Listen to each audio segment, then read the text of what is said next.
Sir वो कहते बिल्कुल ठीक है ढोल पिटा है पर जाके देखा ना लोग पब्लिक दसेगी कहना कहना कुछ नहीं होता किसी ने तुझे की कह रहा मैं की कह रहा पब्लिक दसेगी कर रहा की नहीं हो रहा ਕੀ ਮੰਨਿਆ ਜਾਵੇ ਸੁਭਾਸ਼ ਜੀ ਕਿ ਕਾਂਗਰਸ ਨੂੰ ਇਹਨਾਂ ਜਿਹੜੀ ਪੰਜਾਬ ਦੀਆਂ ਚੋਣਾਂ ਨੇ ਇਹਦੇ ਵਿੱਚ ਕੋਈ ਫਾਇਦਾ ਨਹੀਂ ਹੋਣ ਵਾਲਾ ਕਿਉਂਕਿ ਸਿੱਧੂ ਤਾਂ ਤਾਲ ਠੋਕ ਕੇ ਕਹਿ ਰਿਹਾ ਕਿ ਅਸੀਂ ਜਿੱਤਾਂਗੇ ਅਸੀਂ ਜਿੱਤਾਂਗੇ ਅਸੀਂ ਜਿੱਤਾਂਗੇ। सर करप्शन तो खत्म हो नहीं सकती क्यों? करप्शन सर जितनी खत्म होता हो सकती है कि ऊपर भी सारे बंदे सेट होंगे जी नीचे जाके ऊपर तक करप्शन नहीं खत्म हो सकती सर एक कदम भी खत्म नहीं होगी क्यों ये अपने हिंदुस्तान में रंगा च बढ़ चुकी है। ਲੇਕਿਨ ਲੋਕਾਂ ਦਾ ਇਹ ਵੀ ਕਹਿਣਾ ਕਿ ਭਾਜਪਾ ਕੋਲ ਵੀ ਪੈਸਾ ਬਹੁਤ ਹੈ ਤੇ ਪਾਵਰ ਦੇ ਚੱਲਦੇ ਭਾਜਪਾ ਜਿਹੜੀ ਹੈ ਇਸ ਟਾਈਮ ਪੂਰੇ ਨਸ਼ੇ ਦੇ ਵਿੱਚ ਚੂਰ ਹੈਗੀ ਹੈ ਅਤੇ ਉਹ ਮੀਡੀਆ ਦੇ ਨਾਲ ਜਿਹੜਾ ਹੈਗਾ ਉਹ ਦੇਸ਼ ਦੇ ਲੋਕਾਂ ਨੂੰ ਵੀ ਦਬਾਉਣ ਦੀ ਕੋਸ਼ਿਸ਼ ਕਰ ਰਹੀ ਹੈ। ਤਾਂ ਮਤਲਬ ਤੁਹਾਨੂੰ ਲੱਗਦਾ ਵੀ ਆਮ ਆਦਮੀ ਪਾਰਟੀ ਨੂੰ ਮੌਕਾ ਮਿਲਣਾ ਚਾਹੀਦਾ ਸੀ, ਭਾਜਪਾ ਪਿੱਛੇ ਰਹਿਣੀ ਚਾਹੀਦੀ ਸੀ। सर ये हर पार्टी का काम है हर एक पार्टी का मुद्दा है हर पार्टी कहना मैं जीत गया यार नहीं कहना अब पब्लिक ने दसना कौन जीतेगा कौन नहीं जीतेगा। ਆਮ ਆਦਮੀ ਪਾਰਟੀ ਨੇ ਉਹਨਾਂ ਨੂੰ ਪੰਜਾਬ 'ਚ ਅੱਗੇ ਕਰ ਦਿੱਤਾ ਹੈ। ਤੁਹਾਨੂੰ ਕੀ ਲੱਗਦਾ ਕਿ ਭਗਵੰਤ ਮਾਨ ਜਿਹੜੇ ਨੇ ਉਹ ਬਾਕੀ ਪਾਰਟੀ ਦੇ ਐਮਐਲਏ ਜਾਂ ਦੂਸਰੇ ਅਹੁਦੇਦਾਰਾਂ ਨੂੰ ਇਕੱਠੇ ਲੈ ਕੇ ਚੱਲਦੇ ਹੋਏ ਪੰਜਾਬ 'ਚ ਜਿੱਤ ਦਰਜ ਕਰਵਾ ਦੇਣਗੇ ਕਿ ਨਹੀਂ? सर चांस है बाकी देखो हर बंदे पता नहीं लगता की है ਕਰਕੇ ਰੱਖ ਦਿੱਤਾ ਹੈ। ਇਨਕਮ ਟੈਕਸ ਦੀ ਪਾਲਿਸੀ ਜਿਹੜੀ ਹੈ ਉਹ ਲੋਕਾਂ ਨੂੰ ਨਹੀਂ ਚੰਗੀ ਲੱਗ ਰਹੀ। ਤੁਹਾਡੀ ਨਜ਼ਰ ਵਿੱਚ ਕੀ ਹੋਣਾ ਚਾਹੀਦਾ? सर मैं तो इसलिए आना चाह रहा है कि डेली लंगर चले हर गड्डी पीजीआई हॉस्पिटल कितने भी गरीबों को खाना जाए ਜੀ वो मेरा एक मन की इच्छा है और मैं जल्दी शुरू करने वाला हूँ। ਨਮਸਤੇ, ਸਤਿ ਸ੍ਰੀ ਅਕਾਲ। ਟੀਵੀ ਪੰਜਾਬ ਵੇਖਣ ਵਾਲੇ ਸਾਡੇ ਸਾਰੇ ਦਰਸ਼ਕਾਂ ਦਾ ਬਹੁਤ-ਬਹੁਤ ਸਵਾਗਤ ਹੈ ਸਾਡੀ ਇਸ ਖਾਸ ਮੁਲਾਕਾਤ ਦੇ ਵਿੱਚ। ਦੋਸਤੋ, ਅਗਰ ਗੱਲ ਦੇਸ਼ ਦੇ 5 ਸੂਬਿਆਂ ਦੀ ਕੀਤੀ ਜਾਵੇ ਤਾਂ ਉੱਥੇ ਚੁਣਾਵੀ ਮਾਹੌਲ ਪੂਰੀ ਤਰ੍ਹਾਂ ਭਖਿਆ ਹੋਇਆ ਹੈ। ਲੇਕਿਨ ਉਸ ਤੋਂ ਇਲਾਵਾ ਪੂਰੇ ਦੇਸ਼ ਦੇ ਅੰਦਰ ਅਗਰ ਗੱਲ ਕੀਤੀ ਜਾਵੇ ਤਾਂ ਓਮੀਕਰੌਨ ਨੇ ਆਪਣਾ ਕਹਿਰ ਮਚਾਇਆ ਹੋਇਆ। ਇਸ ਤੋਂ ਪਹਿਲਾਂ ਜਦੋਂ ਕਰੋਨਾ ਆਇਆ, ਲਾਕਡਾਊਨ ਦਾ ਦੌਰ ਆਇਆ, ਉਸ ਵੇਲੇ ਜਿਹੜੇ ਨੌਜਵਾਨ ਜਾਂ ਦੂਸਰੇ ਤਬਕੇ ਦੇ ਗਰੀਬ ਤਬਕੇ ਦੇ ਲੋਕ ਸਨ ਉਹਨਾਂ ਦੇ ਉੱਤੇ ਖਤਰਾ ਮੰਡਰਾਉਣ ਲੱਗ ਪਿਆ ਰੋਜ਼ੀ ਰੋਟੀ ਨੂੰ ਲੈ ਕੇ। ਕੁਝ ਦੀਆਂ ਨੌਕਰੀਆਂ ਚਲੀਆਂ ਗਈਆਂ, ਕੁਝ ਰੋਟੀ ਤੋਂ ਪੂਰੇ ਤਰੀਕੇ ਨਾਲ ਆਵਾਜ਼ਾਰ ਹੋ ਗਏ। ਲੇਕਿਨ ਅਜਿਹੇ ਵਿੱਚ ਇੱਕ ਸ਼ਖਸ ਚੰਡੀਗੜ੍ਹ ਦੇ ਰਹਿਣ ਵਾਲੇ ਸੁਭਾਸ਼ ਗਰਗ, ਜਿਨ੍ਹਾਂ ਦਾ ਨਾਂ ਇੱਕ ਵਪਾਰੀ ਵੀ ਨੇ ਲੇਕਿਨ ਸਮਾਜ ਸੇਵਕ ਵੀ ਨੇ, ਉਹਨਾਂ ਦੇ ਨਾਲ ਗੱਲਬਾਤ ਕਰਦੇ ਹੋਏ ਅਸੀਂ ਜਾਣਾਂਗੇ ਕਿ ਉਹਨਾਂ ਦੀ ਨਜ਼ਰਾਂ ਦੇ ਵਿੱਚ ਆਖਰਕਾਰ ਅਜਿਹੇ ਉਪਰਾਲੇ ਸਮਾਜ ਦੇ ਅੰਦਰ ਕਿੰਨੇ ਕੁ ਸਹਾਈ ਹੋ ਸਕਦੇ ਨੇ। ਸੁਭਾਸ਼ ਜੀ, ਬਹੁਤ-ਬਹੁਤ ਸਵਾਗਤ ਹੈ ਤੁਹਾਡਾ ਟੀਵੀ ਪੰਜਾਬ ਤੇ। ਅਸੀਂ ਜਾਣਨਾ ਚਾਹਾਂਗੇ ਕਿ ਕਰੋਨਾ ਦੇ ਦੌਰ 'ਚ ਕਿਵੇਂ ਤੁਹਾਨੂੰ ਖਿਆਲ ਆਇਆ ਕਿ ਯਾਰ ਜਿਹੜੇ ਲੋਕ ਸੜਕਾਂ ਤੇ ਭੁੱਖੇ ਮਰ ਰਹੇ ਨੇ, ਜਿਨ੍ਹਾਂ ਦੇ ਘਰ ਵਿੱਚ ਰੋਟੀ ਨਹੀਂ ਹੈ, ਉਹਨਾਂ ਦੀ ਮਦਦ ਲਈ ਮੈਨੂੰ ਅੱਗੇ ਆਉਣਾ ਚਾਹੀਦਾ। ਆਖਰਕਾਰ ਇਹ ਸੋਚ ਉੱਭਰੀ ਕਿੱਥੋਂ? ਉਸ ਸੋਚ ਇਦਾਂ ਹੈ ਕਿ ਹਰ ਬੰਦਾ ਕੋਈ ਵੀ ਬੰਦਾ ਸੀਗਾ ਚਾਹੇ ਉਹ ਗਰੀਬ ਹੈ ਜਾਂ ਅਮੀਰ ਹੈ, ਲਾਕਡਾਊਨ ਦੇ ਵਿੱਚ ਸਭ ਕੁਝ ਬੰਦ ਹੋ ਗਿਆ ਤਾਂ ਗਰੀਬ ਆਦਮੀ ਨੂੰ ਰੋਟੀ ਕਿੱਥੋਂ ਮਿਲਣੀ ਹੈ? ਜਦ ਨੌਕਰੀ ਨਹੀਂ ਹੈ, ਕੰਮ ਨਹੀਂ ਹੈ, ਕਾਰ ਨਹੀਂ ਹੈ, ਭੀਖ ਮੰਗੇ ਜਾਂ ਕੁਝ ਵੀ ਕਰੇ ਹੋ ਤਾਂ ਉਹਨੂੰ ਨੌਕਰੀ ਮਿਲਣੀ ਹੈ ਨਾ ਰੋਟੀ ਮਿਲਣੀ ਹੈ, ਨਹੀਂ ਰੋਟੀ ਕਿੱਥੋਂ ਮਿਲੇਗੀ ਉਹਨੂੰ।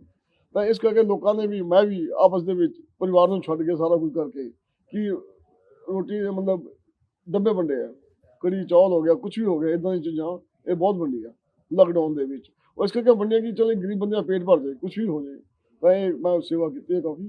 ਤਾਂ ਹੋਰ ਬਾਕੀ ਭਗਵਾਨ ਨੂੰ ਹਮੇਸ਼ਾ ਅਰਦਾਸ ਕਰਦਾ ਰਿਹਾ ਕਿ ਪਰਮਾਤਮਾ ਸਭ ਨੂੰ ਠੀਕ ਕਰ। ਔਰ ਇਸ ਕਰਕੇ ਹਿੰਦੁਸਤਾਨ ਜਿਹੜਾ ਅੱਜ ਇਹ ਕਰੋਨਾ ਦਾ ਮਾਰ ਤੋਂ ਬਚ ਰਿਹਾ ਹੈ ਤਾਂ ਉਸੇ ਉਹਦੀ ਮੋਦੀ ਗਵਰਨਮੈਂਟ ਕਰਕੇ ਤਾਂ ਇਸ ਕਰਕੇ ਯਹੀ ਬਚਾ ਸਕਦੇ ਹਨ, ਨਹੀਂ ਬਚ ਨਹੀਂ ਸਕਦਾ। ਅੱਜ ਵੀ ਕਰੋਨਾ ਦੀ ਮਾਰ ਚੱਲ ਰਹੀ ਹੈ, ਮਤਲਬ ਰੋਟੀ ਦੇ ਮੁਹਤਾਜ ਲੋਕੀ ਹੈ ਬਹੁਤ ਘੱਟ ਹੈ ਪਰ ਠੀਕ ਚੱਲ ਰਿਹਾ ਇਸ ਟਾਈਮ। ਜੇਕਰ ਸੁਭਾਸ਼ ਜੀ ਗੱਲ ਕੀਤੀ ਜਾਵੇ ਮੋਦੀ ਸਰਕਾਰ ਦੀ, ਹਾਂਜੀ ਤੁਹਾਨੂੰ ਕਿਉਂ ਲੱਗਦਾ ਹੈ ਕਿ ਮੋਦੀ ਸਰਕਾਰ ਜਿਹੜੀ ਹੈ ਉਹ ਦੇਸ਼ ਦੇ ਵਾਸਤੇ ਵਧੀਆ ਹੈ? ਤੇ ਆਖਰਕਾਰ ਕੀ ਕਾਰਨ ਨੇ ਜਿਹੜਾ ਤੁਸੀਂ ਮੋਦੀ ਸਰਕਾਰ ਦੀ ਇੰਨੀ ਪ੍ਰਸ਼ੰਸਾ ਕਰ ਰਹੇ? ਸੋ ਇਸ ਕਰਕੇ ਕਰ ਰਹੇ ਹਾਂ ਕਿ ਮੋਦੀ ਗਵਰਨਮੈਂਟ ਜਿਹੜੀ ਹੈ ਕਿ ਇਹਨਾਂ ਨੂੰ ਕਿਸੇ ਦਾ ਕੋਈ ਮਤਲਬ ਨਹੀਂ ਹੈ, ਇਹਨਾਂ ਨੂੰ ਆਪਣੇ ਪਰਿਵਾਰ ਨਾਲ ਕਿਸੇ ਦਾ ਕੋਈ ਮਤਲਬ ਨਹੀਂ ਹੈ ਕਿ ਇਹ ਤਾਂ ਹਿੰਦੁਸਤਾਨ ਸੇ ਪੈਦਾ ਹੋਇਆ, ਹਿੰਦੁਸਤਾਨ ਦਾ ਹੀ ਕਰਨਗੇ, ਹਿੰਦੁਸਤਾਨ ਦਾ ਹੀ ਕਰ ਰਹੇ ਆ। ਕਿੰਨਾ ਟੈਰਰਿਜ਼ਮ ਹਰ ਚੀਜ਼ ਦਾ ਖਤਮ ਕੀਤੀ ਆ। ਅੱਜ ਡੋਜ਼ ਦਵਾਈ ਲੈ ਕਰ ਆਏ ਆ, और जो भी दवाई लेकर आया यही लेकर आए आज तक नहीं, आज तक कोई दवाई नहीं बनी है। और ਜਿਹੜਾ ਤੁਹਾਡਾ ਇੱਕ ਸੀ ਕਿਹੜਾ ਵਾਇਰਸ ਆਉਂਦਾ ਸੀਗਾ ਕਰੋਨਾ ਵਾਇਰਸ ਵਾਸਤੇ ਵੀ ਦਵਾਈ ਬਣਾਈ ਆ। ਔਰ ਨੰਬਰ 2 ਇੱਕ ਤੁਹਾਡਾ ਕਿਹੜਾ ਵਾਇਰਸ ਸੀਗਾ ਜੀ ਡੇਂਗੂ ਵਾਸਤੇ ਅੱਜ ਤੱਕ ਦਵਾਈ ਨਹੀਂ ਬਣੀ, ਕੋਈ ਦਵਾਈ ਨਹੀਂ ਬਣਾ ਪਾਇਆ ਡੇਂਗੂ ਵਾਸਤੇ, ਉਹ ਸਿੰਪਲ ਦਵਾਈ ਚੱਲੀ ਆ। ਔਰ ਨੰਬਰ 2 ਕਿ ਉਹ ਆਈ ਹੈ ਕਿ ਤੁਹਾਡਾ ਟੀਵੀ ਹੋ ਜਾਂਦੀ ਹੈ, ਟੀਵੀ ਦੀ ਕੋਈ ਦਵਾਈ ਨਹੀਂ ਅੱਜ ਤੱਕ ਬਣੀ ਕਿਉਂਕਿ ਗਵਰਨਮੈਂਟ ਨੇ ਨਹੀਂ ਬਣਾਈ ਹਾਲੇ ਤੱਕ। ਇਹ ਮੋਦੀ ਗਵਰਨਮੈਂਟ ਹੀ ਬਚਾ ਸਕਦੀ ਹੈ ਹਿੰਦੁਸਤਾਨ ਨੂੰ, ਨਹੀਂ ਕੋਈ ਨਹੀਂ ਬਚਾ ਸਕਦਾ।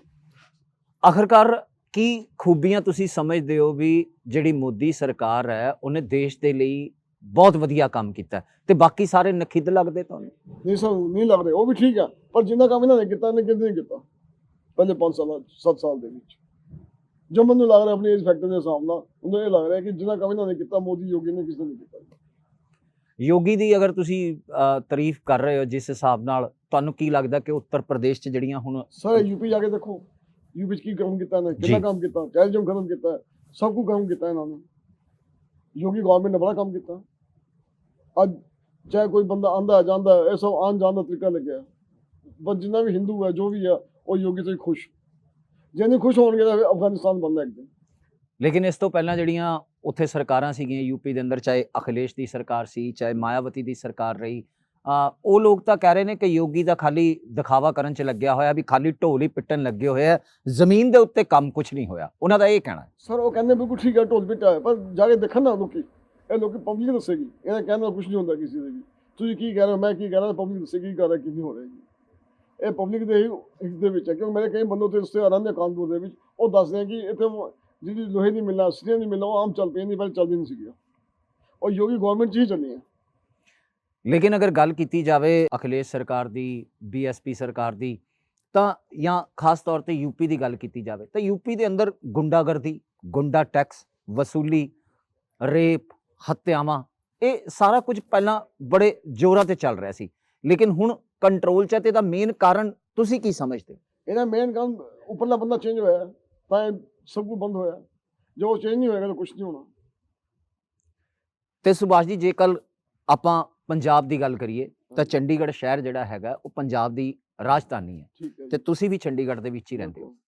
ਚੰਡੀਗੜ੍ਹ ਦੇ ਵਿੱਚ ਹੁਣੀ ਮਿਊਨਿਸਪਲ ਕਾਰਪੋਰੇਸ਼ਨ ਦੇ ਇਲੈਕਸ਼ਨ ਹੋਏ, ਠੀਕ ਹੈ। ਲੇਕਿਨ ਆਮ ਆਦਮੀ ਪਾਰਟੀ ਨੇ, ਭਾਵੇਂ ਭਾਜਪਾ ਹੋਵੇ ਜਾਂ ਕਾਂਗਰਸ ਹੋਵੇ, ਦੋਹਾਂ ਪਾਰਟੀਆਂ ਨੂੰ ਪਛਾੜ ਕੇ ਰੱਖ ਦਿੱਤਾ, ਬਿਲਕੁਲ ਠੀਕ ਹੈ, ਲੇਕਿਨ ਸਰਕਾਰ ਫਿਰ ਭਾਜਪਾ ਬਣਾ ਗਈ। ਬਿਲਕੁਲ ਠੀਕ ਹੈ। ਤੇ ਆਮ ਆਦਮੀ ਪਾਰਟੀ ਕਹਿੰਦੀ ਹੈ ਕਿ ਇਹ ਧਾਂਦਲੀ ਹੈ ਜਿਹੜੀ ਇਹਨਾਂ ਨੇ ਕੀਤੀ ਹੈ, ਜਿਸ ਦੇ ਚੱਲਦੇ ਇਹ ਸਰਕਾਰ ਬਣੀ ਹੈ। ਇਹਦੇ ਉੱਤੇ ਤੁਸੀਂ ਕੀ ਕਹਿਣਾ ਚਾਹੋਗੇ? ਸਰ ਇਹਦੇ ਵਾਸਤੇ ਮੈਂ ਇਹ ਕਹਿਣਾ ਚਾਹ ਰਿਹਾ ਕਿ ਦੇਖੋ ਆਮ ਆਦਮੀ ਪਾਰਟੀ ਨੇ ਕੰਮ ਬੜਾ ਕੀਤਾ ਚੰਡੀਗੜ੍ਹ ਦੇ ਵਿੱਚ ਵੀ, ਜੀ। ਉਹ ਕਰ ਰਹੀ ਹੈ ਕੰਮ। ਜਿਹੜੀ ਬੀਜੇਪੀ ਗਵਰਨਮੈਂਟ ਚੰਡੀਗੜ੍ਹ ਬਣੀ ਹੈ ਤਾਂ ਇਹਨਾਂ ਨੇ ਗਲਤ ਬਣਾਈ ਹੈ, ਕਿਉਂਕਿ ਬੰਦੇ ਇੱਧਰ ਤੋਂ ਉੱਧਰ ਆਪ ਹੀ ਆਏ ਕਾਂਗਰਸ ਦੇ। ਕਾਂਗਰਸ ਦੇ ਬੰਦੇ ਆਉਣ ਨਾਲ ਹੀ, ਵਿਪਕਸ਼ ਦੇ ਬੰਦੇ ਆਉਣ ਨਾਲ ਹੀ ਤਾਂ ਇਹ ਗਵਰਨਮੈਂਟ ਬਣੀ, ਨਹੀਂ ਬਣ ਨਹੀਂ ਸਕਦੀ ਸੀ। ਤਾਂ ਮਤਲਬ ਤੁਹਾਨੂੰ ਲੱਗਦਾ ਵੀ ਆਮ ਆਦਮੀ ਪਾਰਟੀ ਨੂੰ ਮੌਕਾ ਮਿਲਣਾ ਚਾਹੀਦਾ ਸੀ, ਭਾਜਪਾ ਪਿੱਛੇ ਰਹਿਣੀ ਚਾਹੀਦੀ ਸੀ? ਨਹੀਂ, ਪਹਿਲੇ ਬੀਜੇਪੀ ਹੀ ਆਣੀ ਚਾਹੀਦੀ ਹੈ। ਪਹਿਲੇ ਬੀਜੇਪੀ, ਕਿਉਂਕਿ ਇਹਨਾਂ ਦੀ ਥੋੜੀ ਢਿੱਲ ਹੈ, ਇਹ ਲੋਕੀ ਕੰਮ ਨਹੀਂ ਕਰਕੇ ਖੁਸ਼ ਚੰਡੀਗੜ੍ਹ ਦੇ ਵਿੱਚ ਵੀ। ਜੀ। ਇਹ ਇਹਨਾਂ ਦਾ ਹਾਲਾਤ ਇੰਨੇ ਮਾੜੇ ਨੇ, ਕਿਉਂਕਿ ਇਹਨਾਂ ਨੂੰ ਬਿਲਕੁਲ ਇਹ ਕੰਮ ਨਹੀਂ ਕਰਦੇ ਬੀਜੇਪੀ ਵਾਲੇ ਪਰ ਚੰਡੀਗੜ੍ਹ ਦੇ ਵਿੱਚ। ਇਹਨੂੰ ਕੰਮ ਕਰਨਾ ਚਾਹੀਦਾ, ਉਹ ਅੱਗੇ ਕੰਮ ਕਰਨਗੇ ਹੁਣ, ਕਿਉਂਕਿ ਅਕਲ ਠਿਕਾਣਾ ਇਹਨਾਂ ਦੀ ਆ ਗਈ ਹੈ। ਤੇ ਜੇਕਰ ਪੰਜਾਬ ਦੀ ਰਾਜਨੀਤੀ ਤੇ ਸੁਭਾਸ਼ ਜੀ ਨਜ਼ਰ ਮਾਰੀ ਜਾਵੇ ਤਾਂ ਪੰਜਾਬ ਦੇ ਅੰਦਰ ਇਸ ਵੇਲੇ ਤਿੰਨ ਪਾਰਟੀਆਂ ਤਾਂ ਸੀਗੀਆਂ ਹੀ ਸੀਗੀਆਂ, ਆਮ ਆਦਮੀ ਪਾਰਟੀ, ਕਾਂਗਰਸ, ਭਾਜਪਾ। ਲੇਕਿਨ ਹੁਣ ਕਿਸਾਨ ਅੰਦੋਲਨ ਤੋਂ ਬਾਅਦ ਇੱਕ ਕਿਸਾਨ ਮੋਰਚੇ ਦੇ ਜਿਹੜੇ ਨੇਤਾ ਨੇ ਉਹ ਇੱਕ ਪਾਰਟੀ ਬਣਾ ਕੇ ਸਾਹਮਣੇ ਆਏ ਨੇ। ਤੁਹਾਨੂੰ ਕੀ ਲੱਗਦਾ ਵੀ ਉਹਦਾ ਫਾਇਦਾ ਕੁਝ ਹੋਏਗਾ? ਸਰ ਉਹਦਾ ਫਾਇਦਾ ਬਿਲਕੁਲ ਨਹੀਂ ਹੋਏਗਾ, ਬਹੁਤ ਘੱਟ ਹੋਏਗਾ। ਜੀ। ਜੇ ਹੋਏਗਾ ਤਾਂ 10-20% ਫਾਇਦਾ ਹੋਏਗਾ, ਨਹੀਂ ਹੋਏਗਾ ਨਹੀਂ। ਤਾਂ ਮੇਰੇ ਦਿਲ ਦੀ ਇਹ ਇੱਛਾ ਹੈ ਕਿ ਪੰਜਾਬ ਦੇ ਵਿੱਚ ਵੀ ਗਵਰਨਮੈਂਟ ਬੀਜੇਪੀ ਦੀ ਹੀ ਬਣਨੀ ਚਾਹੀਦੀ ਹੈ, ਜੋ ਉਹਦੀ ਨਹੀਂ ਬਣਦੀ ਤਾਂ ਆਮ ਆਦਮੀ ਪਾਰਟੀ ਆਉਣੀ ਚਾਹੀਦੀ ਹੈ। ਬਹਰਹਾਲ ਦੋਸਤੋ, ਸਾਡੇ ਨਾਲ ਬੈਠੇ ਸੁਭਾਸ਼ ਗਰਗ ਜੀ ਦਾ ਇਹੀ ਆਖਣਾ ਹੈ ਕਿ ਭਾਰਤੀ ਜਨਤਾ ਪਾਰਟੀ ਯਾਨੀ ਮੋਦੀ ਦੀ ਅਗਵਾਈ ਵਾਲੀ ਸਰਕਾਰ ਦੇਸ਼ ਦੇ ਲਈ ਵਧੀਆ ਕਰ ਸਕਦੀ ਹੈ। ਆਮ ਬੰਦੇ ਦੀ ਆਪਣੀ ਆਪਣੀ ਰਾਏ ਵੱਖ ਹੋ ਸਕਦੀ ਹੈ। ਉਸੇ ਰਾਏ ਨੂੰ ਰੱਖਣ ਦੇ ਲਈ ਟੀਵੀ ਪੰਜਾਬ ਵੱਖ-ਵੱਖ ਬੰਦਿਆਂ ਤੱਕ ਪੁੱਜਦਾ ਹੈ ਅਤੇ ਉਹਨਾਂ ਦੇ ਦਿਲ ਦੀਆਂ ਗੱਲਾਂ ਤੁਹਾਡੇ ਤੱਕ ਪਹੁੰਚਾਉਂਦਾ ਹੈ। ਬਹਰਹਾਲ ਸੁਭਾਸ਼ ਜੀ, ਅੱਗੇ ਜਿਸ ਤਰ੍ਹਾਂ ਤੁਸੀਂ ਸਮਾਜ ਸੇਵਾ ਦਾ ਬੀੜਾ ਚੁੱਕਿਆ ਹੋਇਆ, ਅੱਗੇ ਤੁਹਾਡਾ ਕੀ ਪਲਾਨ ਹੈ? ਅੱਗੇ ਕਿਸ ਤਰੀਕੇ ਨਾਲ ਤੁਸੀਂ ਲੋਕਾਂ ਦੀ ਸੇਵਾ ਲਈ ਅੱਗੇ ਆਉਣ ਵਾਲੇ ਹੋ? ਸਰ ਮੈਂ ਤਾਂ ਅੱਗੇ ਇਸ ਲਈ ਆਉਣਾ ਚਾਹੁੰਦਾ ਅੱਗੇ ਵੀ ਕਿ ਡੇਲੀ ਲੰਗਰ ਚੱਲੇ, ਹਰ ਗੱਡੀ ਪੀਜੀਆਈ ਹਸਪੀਟਲ ਕਿਤੇ ਵੀ ਗਰੀਬਾਂ ਨੂੰ ਖਾਣਾ ਜਾਵੇ ਜੀ। ਉਹ ਮੇਰੇ ਇੱਕ ਮਨ ਦੀ ਇੱਛਾ ਹੈ, ਉਹ ਮੈਂ ਜਲਦੀ ਸ਼ੁਰੂ ਕਰਨ ਵਾਲਾ। ਕਿਤੇ ਇਸ ਸਾਰੇ ਕੰਮਾਂ ਦੇ ਪਿੱਛੇ ਤੁਹਾਡੀ ਇਹ ਮਨਸ਼ਾ ਤੇ ਨਹੀਂ ਵੀ ਆਪਾਂ ਵੀ ਰਾਜਨੀਤੀ ਚ ਉਤਰ ਕੇ ਆਪਣੀ ਕਿਸਮਤ ਮੈਂ ਸਰ, ਮੇਰੀ ਅੱਜ ਉਮਰ ਹੋ ਗਈ 60 ਸਾਲ, ਮੈਂ ਰਾਜਨੀਤੀ ਜਾਣਾ ਨਹੀਂ ਚਾਹੁੰਦਾ ਸਰ, ਨਾ ਮੈਂ ਆਣਾ ਜੀ, ਮੈਂ ਰਾਜਨੀਤੀ ਚ ਨਹੀਂ ਆਣਾ ਸਰ। ਔਰ ਗੱਲ ਅਗਰ ਆਪਾਂ ਸੁਭਾਸ਼ ਜੀ, ਜਿਵੇਂ ਤੁਹਾਡੀ ਉਮਰ ਵੀ ਹੋ ਚੱਲੀ ਹੈ, ਸ਼ਹਿਰ ਨੂੰ ਦੇਖਦੇ ਹੋਏ, ਇਸ ਦੇਸ਼ ਨੂੰ ਦੇਖਦੇ ਹੋਏ, ਇਸ ਦੇਸ਼ ਦੀ ਰਾਜਨੀਤੀ ਨੂੰ ਦੇਖਦੇ ਹੋਏ, ਜਿਸ ਤਰੀਕੇ ਨਾਲ ਹੁਣ ਨੇਤਾ ਕਰਪਸ਼ਨ ਦੇ ਚਾਰजेस ਵਿੱਚ ਘਿਰ ਰਹੇ ਨੇ, ਚੰਨੀ ਦੀ ਗੱਲ ਕੀਤੀ ਜਾਵੇ ਤਾਂ ਉਹਨਾਂ ਦੇ ਰਿਸ਼ਤੇਦਾਰ ਦੇ ਘਰੋਂ ਈਡੀ ਨੇ ਰੇਡ ਕਰਦੇ ਹੋਏ 10 ਕਰੋੜ ਰੁਪਈਆ ਬਰਾਮਦ ਕੀਤਾ। ਇਹਦੇ ਉੱਤੇ ਹੁਣ ਜਿਹੜੀ ਭਾਜਪਾ ਹੈਗੀ ਹੈ ਤੇ ਆਮ ਆਦਮੀ ਪਾਰਟੀ ਹੈਗੀ ਹੈ, ਉਹ ਉਹਨੂੰ ਘੇਰਨ ਤੇ ਲੱਗੀ ਹੋਈ ਹੈ ਕਾਂਗਰਸ ਸਰਕਾਰ ਨੂੰ। ਇਸ ਤੇ ਤੁਸੀਂ ਕੀ ਕਹਿਣਾ ਚਾਹੋਗੇ? ਸਰ ਇਹ ਮੈਂ ਕਹਿਣਾ ਚਾਹੁੰਦਾ ਕਿ ਇਹਨਾਂ ਦੇ ਵਿੱਚ ਤਾਂ ਇਹ ਆਪਣੇ ਮੁੱਦੇ ਨਾਲ ਆ ਜੀ, ਇਹ ਸਭ ਪੋਲੀਟੀਕਲ ਮੁੱਦੇ ਨੇ। ਪੈਸਾ ਹੈ ਕਿ ਨਹੀਂ ਹੈ ਸਭ ਨੂੰ ਪਤਾ ਜੀ, ਪੈਸਾ ਸਭ ਕੋਲ ਹੈ, ਐਸਾ ਕੁਝ ਨਹੀਂ ਕਿ ਨਹੀਂ ਹੈ ਜੀ। ਪੈਸਾ ਹਰ ਬੰਦੇ ਕੋਲ ਹੈ, ਹਰ ਬੰਦਾ ਇੱਕ ਦੂਜੇ ਨੂੰ ਨੀਚੇ ਲਿਆਉਣ ਦੀ ਕੋਸ਼ਿਸ਼ ਕਰਦਾ ਹੈ। ਲੇਕਿਨ ਲੋਕਾਂ ਦਾ ਇਹ ਵੀ ਕਹਿਣਾ ਕਿ ਭਾਜਪਾ ਕੋਲ ਵੀ ਪੈਸਾ ਬਹੁਤ ਹੈ ਤੇ ਪਾਵਰ ਦੇ ਚੱਲਦੇ ਭਾਜਪਾ ਜਿਹੜੀ ਹੈ ਇਸ ਟਾਈਮ ਪੂਰੇ ਨਸ਼ੇ ਦੇ ਵਿੱਚ ਚੂਰ ਹੈਗੀ ਹੈ ਅਤੇ ਉਹ ਮੀਡੀਆ ਦੇ ਨਾਲ ਜਿਹੜਾ ਹੈਗਾ ਉਹ ਦੇਸ਼ ਦੇ ਲੋਕਾਂ ਨੂੰ ਵੀ ਦਬਾਉਣ ਦੀ ਕੋਸ਼ਿਸ਼ ਕਰ ਰਹੀ ਹੈ। और सर चंडीगढ़ से हाल देख ही लेता है, बीजेपी हारी है चंडीगढ़ च, नहीं हारती ना। जे चलता रहा पंजाब च नहीं जीतेगी, हारेगी उत्थे भी। जे पंजाब दे विच भी ये काम चलता रहा तो बीजेपी नहीं आती, फिर आप एंड पार्टी का ही चांस आउंदा ਜੀ ਤੇ ਜਿਹੜੇ ਆਮ ਆਦਮੀ ਪਾਰਟੀ ਦਾ ਚਿਹਰਾ ਹੈ ਭਗਵੰਤ ਮਾਨ ਹੈ, ਉਹ ਇੱਕ ਕਾਮੇਡੀ ਆਰਟਿਸਟ ਹੁੰਦੇ ਸਨ ਤੇ ਅੱਜ ਉਹ ਰਾਜਨੀਤੀ ਦਾ ਪ੍ਰਮੁੱਖ ਚਿਹਰਾ ਬਣ ਚੁੱਕੇ ਨੇ। ਸੀਐਮ ਦੇ ਚਿਹਰੇ ਤੇ ਆਮ ਆਦਮੀ ਪਾਰਟੀ ਨੇ ਉਹਨਾਂ ਨੂੰ ਪੰਜਾਬ 'ਚ ਅੱਗੇ ਕਰ ਦਿੱਤਾ ਹੈ। ਤੁਹਾਨੂੰ ਕੀ ਲੱਗਦਾ ਕਿ ਭਗਵੰਤ ਮਾਨ ਜਿਹੜੇ ਨੇ ਉਹ ਬਾਕੀ ਪਾਰਟੀ ਦੇ ਐਮਐਲਏ ਜਾਂ ਦੂਸਰੇ ਅਹੁਦੇਦਾਰਾਂ ਨੂੰ ਇਕੱਠੇ ਲੈ ਕੇ ਚੱਲਦੇ ਹੋਏ ਪੰਜਾਬ 'ਚ ਜਿੱਤ ਦਰਜ ਕਰਵਾ ਦੇਣਗੇ ਕਿ ਨਹੀਂ? सर चांस तो है, बाकी देखो हर बंदे पता नहीं लगता की है।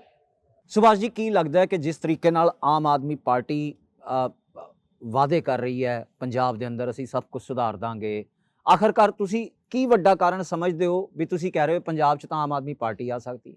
सर दिल्ली में भी देखो तो स्कूल, पानी, बिजली, किसी चीज़ की कोई तो कमी नहीं है। सड़क जो ओके थोड़ा बहुत तो देखो हर जगह खराब होता है, ठीक नहीं जी। होता है, पर 90% 80% दिल्ली ਦੇ ਵਿੱਚ ਇਹਨਾਂ ਨੇ ਕੰਮ ਦਾ ਸੁਧਾਰ ਕੀਤਾ ਹੈ। ਉਹ ਕਰ ਰਹੇ ਅੱਗੇ ਵੀ, ਉਹ ਕੰਮ ਵੀ ਠੀਕ ਕਰ ਰਿਹਾ ਹੈ। ਇਸ ਕਰਕੇ ਮੈਂ ਬੰਦੀ ਜਿਹੜੀ ਇੱਛਾ ਕਿ ਪੰਜਾਬ 'ਚ ਵੀ ਇਹਨੂੰ ਇੱਕ ਵਾਰ ਮੌਕਾ ਮਿਲਣਾ ਚਾਹੀਦਾ।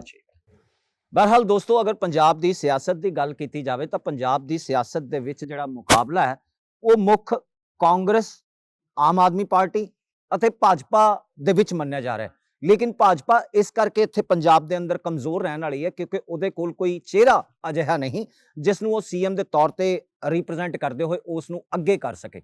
ਸੋ ਕੀ ਮੰਨਿਆ ਜਾਵੇ ਸੁਭਾਸ਼ ਜੀ ਕਿ ਕਾਂਗਰਸ ਨੂੰ ਇਹਨਾਂ ਜਿਹੜੀ ਪੰਜਾਬ ਦੀਆਂ ਚੋਣਾਂ ਨੇ ਇਹਦੇ ਵਿੱਚ ਕੋਈ ਫਾਇਦਾ ਨਹੀਂ ਹੋਣ ਵਾਲਾ ਕਿਉਂਕਿ ਸਿੱਧੂ ਤਾਂ ਤਾਲ ਠੋਕ ਕੇ ਕਹਿ ਰਿਹਾ ਕਿ ਅਸੀਂ ਜਿੱਤਾਂਗੇ, ਅਸੀਂ ਜਿੱਤਾਂਗੇ, ਅਸੀਂ ਜਿੱਤਾਂਗੇ? बिल्कुल सर, ये हर पार्टी का काम है, हर पार्टी का मुद्दा है। हर पार्टी ने कहना मैं जीत गया, मैं जीत गया, यार नहीं कहना। और पब्लिक ने दसना कौन जीतेगा कौन जीतेगा। आज बीजेपी को कोई सीएम का मोहरा नहीं है पंजाब ਦੇ ਵਿੱਚ। ਜੀ हाँ, ਤਾਂ बीजेपी ਦਾ ਥੋੜਾ ਚਾਂਸ ਹੈ ਕਿ ਉਹ ਹਾਰ ਸਕਦੀ ਹੈ ਉੱਥੇ। ਜੀ, ਹਾਂਜੀ। ਇਹਦਾ ਮਤਲਬ ਮੰਨ ਲਿਆ ਜਾਵੇ ਵੀ ਜਿਹੜੇ ਸੁਭਾਸ਼ ਜੀ ਨੇ ਉਹ ਆਮ ਆਦਮੀ ਪਾਰਟੀ ਦੇ ਸਮਰਥਕ ਨੇ? ਨੋ ਸਰ, ਮੈਂ बीजेपी ਦਾ ਸਮਰਥਕ ਹਾਂ। ਜੀ, ਮੈਂ बीजेपी ਸਮਰਥਕ ਹਾਂ। ਇਹ ਆਵਨ ਬਾਲੇ ਤਾਂ ਕਿ ਉਹਨੇ ਕੰਮ ਕੀਤਾ ਦਿੱਲੀ ਦੇ ਵਿੱਚ ਔਰ ਚੰਡੀਗੜ੍ਹ 'ਚ ਅੱਛਾ ਕੰਮ ਕੀਤਾ ਉਹਨਾਂ ਨੇ, 14 ਸੀਟਾਂ ਲੈ ਕੇ ਗਏ। ਜੀ ਦੋਸਤੋ, ਦੱਸ ਦਈਏ ਕਿ ਸੁਭਾਸ਼ ਜੀ ਇੱਕ ਅਜਿਹੇ ਸ਼ਖਸ ਨੇ ਜਦੋਂ ਨਰਿੰਦਰ ਮੋਦੀ ਭਾਜਪਾ ਦੇ ਕਾਰਜਕਰਤਾ ਹੁੰਦੇ ਸਨ, ਉਹਨਾਂ ਨੇ ਪੰਜਾਬ ਦੀ ਕਮਾਨ ਸੰਭਾਲਦੇ ਹੋਏ ਕੰਮ ਕੀਤਾ। ਉਸ ਦੌਰਾਨ ਜਿਹੜਾ ਹੈਗਾ ਸੁਭਾਸ਼ ਜੀ ਦੀ ਵੀ ਉਹਨਾਂ ਨਾਲ ਕਈ ਵਾਰ ਮੁਲਾਕਾਤ ਹੋਈ। ਉਸ ਨੂੰ ਲੈ ਕੇ ਗੱਲਬਾਤ ਕਰਦੇ ਹਾਂ। ਸੁਭਾਸ਼ ਜੀ, ਕਿਸ ਤਰੀਕੇ ਦੀ ਪ੍ਰਧਾਨ ਮੰਤਰੀ ਜਿਹੜੇ ਅੱਜ ਦੇਸ਼ ਦੇ ਨੇ ਨਰਿੰਦਰ ਮੋਦੀ, ਉਹਨਾਂ ਨੂੰ ਲੈ ਕੇ ਕਿਸ ਤਰੀਕੇ ਦੀਆਂ ਯਾਦਾਂ ਨੇ ਤੁਹਾਡੇ? ਸਰ ਯਾਦਾਂ ਇਹਨੇ 47 ਦੇ ਇਲੈਕਸ਼ਨ ਹੋਇਆ ਸੀ ਕਾਉਂਸਲਰ ਦਾ 47 ਸੈਕਟਰ 'ਚ। 47 ਸੈਕਟਰ ਜੀ, ਉੱਥੇ ਇਹਨਾਂ ਨੇ ਪਹਿਲਾ ਪਾਸੇ ਦਿੱਤਾ ਸੀ। ਮੋਦੀ ਨੇ ਜਦ ਪੰਜਾਬ ਦੇ ਪ੍ਰਭਾਰੀ ਹੁੰਦੇ ਸੀ ਜੀ, ਜਦ ਤੋਂ ਮੈਂ ਇਹਨਾਂ ਦਾ ਬਹੁਤ ਆਭਾਰੀ ਹੋਇਆ ਕਿ ਇਹਨਾਂ ਨੇ ਬਹੁਤ ਅੱਛਾ ਭਾਸ਼ਣ ਦਿੱਤਾ ਔਰ ਮੈਂ ਚੰਡੀਗੜ੍ਹ ਨੂੰ ਕਈ ਵਾਰ ਮਿਲਿਆ ਵੀ ਹਾਂ। ਜੀ, ਹਾਂਜੀ। ਤੇ ਜਿਸ ਤਰੀਕੇ ਨਾਲ ਹੁਣ ਓਮਿਕਰੋਨ ਕਹਿਰ ਮਚਾ ਰਿਹਾ ਹੈ, ਜਾਂ ਤੁਸੀਂ ਡੇਂਗੂ ਦੀ ਗੱਲ ਕੀਤੀ ਜਾਂ ਤੁਸੀਂ ਦੂਸਰੀ ਟੀਬੀ ਦੀ ਗੱਲ ਕੀਤੀ, ਇਹਨਾਂ ਵਾਸਤੇ ਸਰਕਾਰ ਨੂੰ ਕੋਈ ਸੁਨੇਹਾ ਦੇਣਾ ਚਾਹੋਗੇ? ਸਰ ਬਿਲਕੁਲ ਦੇਣਾ ਚਾਹੂੰਗਾ, ਪਰ ਇਹਨਾਂ ਦੀ ਦੇਖਭਾਲ ਪੂਰੀ ਹੋਣੀ ਚਾਹੀਦੀ ਹੈ। ਪੂਰੀ ਦਵਾਈਆਂ ਦੇਖਭਾਲ ਸਭ ਕੁਝ ਹੋਣਾ ਚਾਹੀਦਾ ਇਹਨਾਂ ਵਾਸਤੇ। ਇੱਕ ਐਜੂਕੇਸ਼ਨ ਵੀ ਪੂਰੀ ਹੋਣੀ ਚਾਹੀਦੀ ਹੈ ਜੀ। ਹਾਂਜੀ, ਜਿਹੜਾ ਗਰੀਬ ਬੱਚਾ ਉਹਨੂੰ ਐਜੂਕੇਸ਼ਨ ਵਾਸਤੇ ਫਰੀ ਐਜੂਕੇਸ਼ਨ ਮਿਲਣੀ ਚਾਹੀਦੀ ਹੈ। ਉਹਨਾਂ ਵਾਸਤੇ ਕੋਈ ਸੰਸਥਾ ਅੱਛੀ ਬਣਾਉਣ, ਇਹ ਨਾ ਸੰਸਥਾ ਐਸੀ ਬਣ ਜਾਣ ਕਿ ਜਿਹੜੀ ਬਲੈਕਮੇਲਿੰਗ ਦਾ ਆ ਜਾਂਦੀ ਹੈ। ਜੀ, ਹਾਂਜੀ। ਖਾਸ ਤੌਰ ਤੇ ਅਗਰ ਚਲਦੇ ਆਪਾਂ ਗੱਲ ਕਰੀਏ ਐਜੂਕੇਸ਼ਨ ਦੀ, ਤੁਸੀਂ ਦੱਸ ਦਿੱਤਾ, ਹੋਰ ਸਿਸਟਮਾਂ ਦੀ ਤੁਸੀਂ ਗੱਲ ਸਾਨੂੰ ਦੱਸ ਦਿੱਤੀ, ਲੇਕਿਨ ਕਰਪਸ਼ਨ ਇੱਕ ਬੜਾ ਵੱਡਾ ਮੁੱਦਾ ਹੈ ਹਿੰਦੁਸਤਾਨ ਦਾ। ਕਰਪਸ਼ਨ ਜਿਹੜੀ ਹਰ ਡਿਪਾਰਟਮੈਂਟ ਦੇ ਵਿੱਚ ਕੰਮ ਕਰਨ ਵਾਲੇ ਕਰਮਚਾਰੀਆਂ ਤੋਂ ਲੈ ਕੇ ਅਫਸਰਾਂ ਦੇ ਲਹੂ ਵਿੱਚ ਵੜ ਚੁੱਕੀ ਹੈ। ਉਸ ਕਰਪਸ਼ਨ ਨੂੰ ਦੂਰ ਕਰਨ ਦਾ ਕੀ ਉਪਰਾਲਾ ਹੋਏਗਾ ਤੇ ਮੋਦੀ ਕੀ ਕਰੇਗਾ? ਸਰ ਕਰਪਸ਼ਨ ਤਾਂ ਖਤਮ ਹੋ ਨਹੀਂ ਸਕਦੀ। ਕਿਉਂ? ਕਰਪਸ਼ਨ ਸਰ ਜ਼ਿੰਦਗੀ ਖਤਮ ਹੋ ਤਾਂ ਹੋ ਸਕਦੀ ਹੈ ਕਿ ਉੱਪਰ ਵੀ ਸਾਰੇ ਬੰਦੇ ਸੈੱਟ ਹੋਣ ਦੀ, ਜੀ, ਨੀਚੇ ਲੈ ਕੇ ਉੱਪਰ ਤੱਕ ਕਰਪਸ਼ਨ ਨਹੀਂ ਖਤਮ ਹੋ ਸਕਦੀ ਸਰ। ਇਹ ਕਦੇ ਵੀ ਖਤਮ ਨਹੀਂ ਹੋਏਗੀ ਕਿਉਂ ਇਹ ਆਪਣੇ ਹਿੰਦੁਸਤਾਨ ਦੇ ਰਗਾਂ 'ਚ ਵੜ ਚੁੱਕੀ ਹੈ।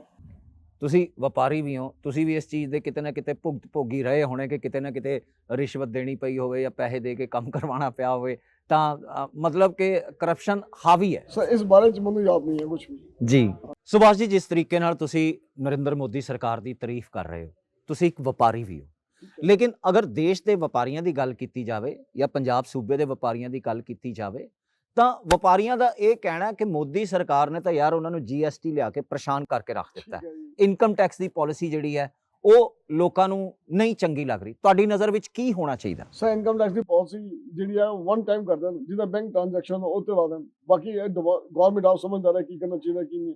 ਮੈਂ ਤੁਹਾਨੂੰ ਸੁਜੈਸਟ ਕਰ ਸਕਦਾ ਕਿ ਜਿਹੜਾ ਬੈਂਕ ਜਿੰਨਾ ਕੈਸ਼ ਜਮ੍ਹਾਂ ਹੁੰਦਾ ਜੋ ਵੀ ਹੁੰਦਾ ਬੈਂਕ ਟ੍ਰਾਂਜੈਕਸ਼ਨ ਦੇ ਉੱਤੇ ਇਹ ਜੀ ਉਹ ਇਨਕਮ ਟੈਕਸ ਲਗਾ ਦੇਣ।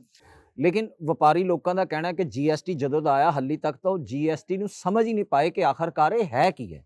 सर ऐसा कुछ नहीं है, मैं भी जीएसटी कम कर रहे हैं, ऐसा समझना सब झूठ बोलते हैं, नहीं समझ पाए। ऐसा कुछ भी नहीं है। इस जीएसटी जो के आज पूरे इंडिया ਦੇ ਵਿੱਚ ਜਿੱਥੇ ਮਰਜ਼ੀ ਮਾਲ ਵੇਚ ਸਕਦੇ ਹੋ, ਲਿਆ ਸਕਦੇ ਹੋ। ਪਹਿਲੇ ਸੀ ਫਾਰਮ ਬੜੇ ਨਫਰੇ ਸੀਗੇ ਜੀ, ਕੋਈ ਗੱਡੀ ਫੜੀ ਗਈ, ਕੋਈ ਫੜਿਆ ਗਿਆ, ਹਰ ਬੰਦਾ ਤੰਗ ਕਰਦਾ ਸੀਗਾ ਜੀ। ਅੱਜ ਉਹ ਕੰਮ ਜੀਐਸਟੀ ਦੇ ਵਿੱਚ ਨਹੀਂ ਹੈ।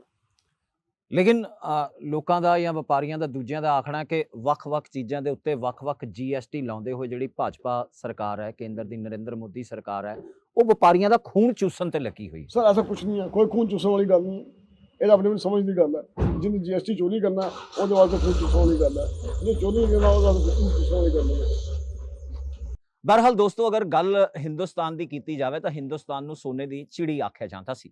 ਲੇਕਿਨ ਸਰਕਾਰਾਂ ਦੇ ਅੰਦਰ ਅਤੇ ਵਿਭਾਗਾਂ ਦੇ ਅੰਦਰ ਬੈਠੇ ਹੋਏ ਅਫਸਰਾਂ ਨੇ ਕਿਤੇ ਨਾ ਕਿਤੇ ਭ੍ਰਿਸ਼ਟਾਚਾਰ ਦਾ ਜਿਹੜਾ ਟ੍ਰੈਂਡ ਸਾਡੇ ਦੇਸ਼ ਵਿੱਚ ਚਲਾ ਦਿੱਤਾ, ਉਹ ਖਤਮ ਹੋਣ ਦਾ ਨਾਮ ਨਹੀਂ ਲੈ ਰਿਹਾ। ਅਤੇ ਸੁਭਾਸ਼ ਗਰਗ ਦੀ ਗੱਲ ਤੇ ਅਗਰ ਗੌਰ ਕੀਤਾ ਜਾਵੇ ਤਾਂ ਉਹਨਾਂ ਦਾ ਕਹਿਣਾ ਹੈ ਕਿ ਕਰਪਸ਼ਨ ਖਤਮ ਨਹੀਂ ਕੀਤੀ ਜਾ ਸਕਦੀ, ਜਾਂ ਤਾਂ ਸਾਰੇ ਅਫਸਰ ਤੋਂ ਲੈ ਕੇ ਉੱਪਰ ਤੋਂ ਲੈ ਕੇ ਥੱਲੇ ਤੱਕ ਹੀ ਨਰਿੰਦਰ ਮੋਦੀ ਵਰਗੇ ਹੋ ਜਾਣ ਤਾਂ ਕਰਪਸ਼ਨ ਖਤਮ ਹੋ ਸਕਦੀ ਹੈ। ਉਹ ਸਰ ਇੰਨੇ ਆਉਣਗੇ ਕਿੱਥੋਂ ਬੰਦੇ? ਇੰਨੇ ਬੰਦੇ ਕਿੱਥੋਂ ਆਉਣਗੇ? ਇੰਨੇ ਬੰਦੇ ਤਾਂ ਆ ਹੀ ਨਹੀਂ ਸਕਦੇ। ਕਰਪਸ਼ਨ ਕਰ ਸਕਦੀ ਹੈ, ਖਤਮ ਨਹੀਂ ਹੋ ਸਕਦੀ ਸਰ, ਖਤਮ ਨਹੀਂ ਹੋ ਸਕਦੀ। ਸੁਭਾਸ਼ ਜੀ, ਅਗਰ ਗੱਲ ਕੀਤੀ ਜਾਵੇ ਭਾਰਤੀ ਜਨਤਾ ਪਾਰਟੀ ਦੀ, ਤਾਂ ਭਾਰਤੀ ਜਨਤਾ ਪਾਰਟੀ ਹਿੰਦੁੱਤਵ ਨੂੰ ਜਿਹੜਾ ਹੈਗਾ ਉਹ ਬਹੁਤ ਵਧਾਵਾ ਦੇ ਰਹੀ ਹੈ ਅਤੇ ਹਿੰਦੁਸਤਾਨ ਨੂੰ ਦੂਜੀਆਂ ਪਾਰਟੀਆਂ ਦਾ ਵੀ ਕਹਿਣਾ ਕਿ ਇੱਕ ਹਿੰਦੂ ਰਾਸ਼ਟਰ ਬਣਾਉਣ ਤੇ ਤੁਲੀ ਹੋਈ ਹੈ। ਤੁਸੀਂ ਕੀ ਕਹਿਣਾ ਚਾਹੋਗੇ ਇਹਦੇ ਉੱਤੇ? ਕੀ ਰਾਏ ਹੈ ਤੁਹਾਡੀ? ਸਰ ਮੈਂ ਤਾਂ ਇਹ ਕਹਿਣਾ ਚਾਹਾਂਗਾ, ਦੇਖੋ ਜੇ ਹਿੰਦੂ ਨੇ ਬਚਣਾ ਕੁਝ ਵੀ ਹੈ, ਹਿੰਦੂ ਮਤਲਬ ਬਚਣਾ ਚਾਹੁੰਦਾ ਹੈ ਤਾਂ ਯੋਗੀ ਗਵਰਨਮੈਂਟ ਨੂੰ ਹੀ ਬਣਾਉਣਾ ਚਾਹੀਦਾ ਦੁਬਾਰਾ ਯੂਪੀ ਦੇ ਵਿੱਚ ਵੀ। और मैं सारे हिंदुओं को रिक्वेस्ट है, जितने भी हैं चाहे जात पात कोई भी है, पर हिंदू होना चाहिए हो कि वो एक ही मुद्दा रखे अपना कि मैं वोट देने तो बीजेपी में देनी है, योगी गवर्नमेंट में देनी है। बस एक मुद्दा ये होना चाहिए जरूरी। चाहे कोई जात पात अपने लीडर छड़े, जितने भी लीडर हैं जात पात के, उन्होंने कुछ नहीं देना, जो देना था योगी गवर्नमेंट ने ही देना है। लेकिन भारत की अगर सुभाष जी गल की जाए तो भारत एक निरपक्ष देश है ना, तो बाग च भी जिहड़ा हैगा वो सारे फुੱਲ चंगे लगते हैं, गेंदा होवे, गुलाब होवे, होर चीज़ां होण। लेकिन जे कल्ला हिंदुत्व भी रह जाएगा, समझो एक गुलाब ही अगर बाग च होएगा तो बाग की धर्म निरपेक्षता के उत्ते सवाल नहीं खड़े होणगे। सर ऐसा कुछ नहीं है, ऐसा कुछ नहीं हो सकता सर, ये कदे हो नहीं सकता। इस किदां बनेगा जी, पर हिंदू बचाने की गल है बस, कि वो बचेगा किदां जी। आज तक हिंदू बचा ही नहीं है, वो कदे हमेशा गुलाम रहा। जाके तुसीं फिरो चक के दंगे होए, सब कुछ होया, पर 5 साल दे विच कुछ नहीं होया यूपी दे विच। तो अज हिंदू बचाने वास्ते सारे जिन्ने भी हैं हिंदू भाई इकट्ठे होने चाहिए हैं। जिन्हों के लीडर हैं कुछ हैं वो सब कुछ नहीं देने वाले, सब जो गरीब बंदे हैं उन्होंने ब्लैकमेलिंग किया जा रहा है, उन्होंने खराब किया जा रहा है। बस अपने शहर दे, अपने समाज के होर जिहड़े व्यापारी ने या दूसरे लोग ने, उन्होंने कोई सुनेहा देना चाहोगे भी अगे आण ते आपां इकट्ठे होके कोई समाज सेवा दा? और सर मैं सुझाव देना चाहूँगा कि कोरोना करके और जो मतलब बंदे हैं गरीब है, स्कूल है, अनाथ हैं, उन्होंने सेवा लिए अगे आओ। बहरहाल दोस्तों, ये सन सुभाष गर्ग जी, जिहड़े व्यापारी भी ने, समाज सेवी भी ने, ते उन्होंने एक टीचा रखा होया कि समाज के अंदर वसन वाले गरीब लोगों की मदद उन्होंने हर हाल विच करनी है। बिल्कुल। अते अगे इस तरीके नूं लैके कोई नवा अभियान छेड़न की योजना है भी गरीबां दे नाल जुड़िया जाए, उन्होंने बच्चों तक पहुंचा जाए, किताबां कापियां सर तो अनाथ आश्रम दे विच कापी किताबां दित्ती जान जी, मेरा देन दा विचार हैगा जी। मैं दवांगा जी, न्यू सैक्शन दे विच शुरू करांगा जी जी। बहरहाल दोस्तों, अजिहे समाज सेवियां दी साडे समाज नूं भी बहुत जरूरत है, जो बिना झिझक तो अगे वधदे होए हर वर्ग दे लोकां दे लई काम करन दी इच्छा रखदे ने, काम करदे भी ने। बहरहाल अगे वो अपने इस काम नूं जारी रखन अते गरीब लोकां दी मदद करदे होए उन्हां नूं सहारा देण। इसे कामना दे नाल, इसे इच्छा दे नाल असीं सुभाष जी बहुत बहुत शुक्रिया अदा करते हैं। तुहाडा बहुत बहुत धन्नवाद, तुसीं टीवी पंजाब दे दर्शकां दे नाल मुखातिब होए, मेहरबानी। Thank you sir, thank you, thank you. दोस्तों, सुभाष गर्ग जी जिवें असीं पहले दस्सिया कि एक व्यापारी भी ने अते समाज सेवी भी ने, उन्होंने अपने विचार तुहाडे तक पहुँचाए अते असीं भी कामना करते हैं कि लोग उन्हां दे नाल जुड़दे होए समाज की सेवा दे लई अगे आण अते इन्हां दा ਇਹ ਉਪਰਾਲਾ ਜਿਹੜਾ ਹੈਗਾ ਉਹ ਸਿਰੇ ਚੜੇ। ਇਸੇ ਕਾਮਨਾ ਦੇ ਨਾਲ ਹੁਣ ਮੈਂ ਗਗਨਦੀਪ ਨਾਰੰਗ ਟੀਵੀ ਪੰਜਾਬ ਤੋਂ ਤੁਹਾਡੇ ਕੋਲੋਂ ਚਾਹਾਂਗਾ ਇਜਾਜ਼ਤ। ਫੇਰ ਹਾਜ਼ਰ ਹੋਵਾਂਗੇ ਕਿਸੇ ਨਵੀਂ ਸ਼ਖਸੀਅਤ ਦੇ ਨਾਲ। ਧੰਨਵਾਦ, ਨਮਸਤੇ। ਸਤਿ ਸ਼੍ਰੀ ਅਕਾਲ ਜੀ, ਮੈਂ ਨਿਰਮਲ ਮਾਨ ਊੜਾ ਟੈਕਸ ਸੈਟਲਮੈਂਟ ਤੋਂ। ਇਹ ਤੁਸੀਂ ਵੀਡੀਓ ਦੇਖ ਰਹੇ ਸੀ ਟੀਵੀ ਪੰਜਾਬ ਦੇ ਉੱਤੇ। ਇਹੋ ਜਿਹੇ ਹੋਰ ਜਾਣਕਾਰੀ ਭਰਪੂਰ ਵੀਡੀਓ ਦੇਖਣ ਵਾਸਤੇ ਟੀਵੀ ਪੰਜਾਬ ਦੇ ਚੈਨਲ ਨੂੰ ਸਬਸਕ੍ਰਾਈਬ ਕਰੋ ਤੇ ਨਾਲ ਹੇਠ ਦਿੱਤੇ ਹੋਏ ਬੈਲ ਆਈਕਨ ਦੇ ਬਟਨ ਦਬਾਓ। ਸਤਿ ਸ਼੍ਰੀ ਅਕਾਲ।